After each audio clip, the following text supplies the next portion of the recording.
You don't need to read minds. You already do something darker. You manipulate people by editing yourself. That's right. You shapeshift. You shrink, smile, nod, flatter, silence. You read the room, not to understand, but to disappear. You're not misunderstood. You're over-curated.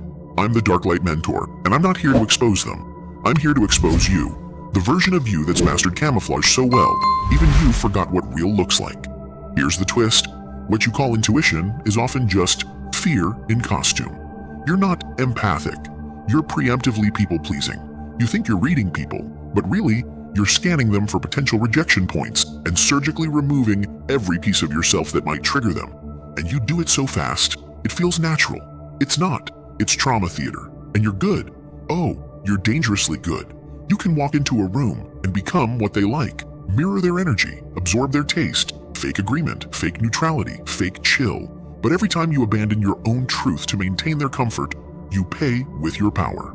Here's your first trial. Think of one room where you never speak freely. One person around whom you morph like a ghost trying not to haunt. Name them. Don't lie. You know exactly who. That's the space where your identity is on life support. And every second you stay quiet there, your authenticity bleeds out quietly behind your eyes. Let me drop a truth bomb you'll pretend didn't sting. This little hack you've mastered, the psychic self-erasure, it's not emotional intelligence. It's a survival reflex dressed up as social skill. It's scarier than mind reading because it's not about understanding them.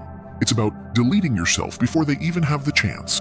You're not mastering social intelligence. You're surviving it. You've turned hyper-awareness into high-functioning self-censorship, and now you call it wisdom. It's not. It's fear wearing EQ like a disguise. Still think it's helping? Let me carve deeper. You think blending in makes you safe, but people don't trust chameleons. They tolerate them. And eventually, they forget them. Respect doesn't come from invisibility. It comes from edge, from being felt, from standing out, even if it rattles the room. Your softness isn't the problem. Your silence is. Second trial. Drop in the comments one situation where you constantly self-edit, even though it burns. A room, a relationship, a role. Where do you shrink, smooth your edges, fake a tone, or wear that customer service smile like it's glued on? Name it. Hat mask is heavy. Drop it if you dare. Like, subscribe, and slap that bell icon like it's the muzzle you've worn for far too long.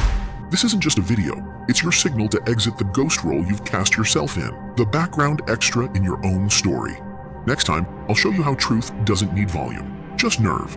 But for now, stop blending in. Start glitching the matrix, because the moment you stop trying to be safe is the moment people actually start listening.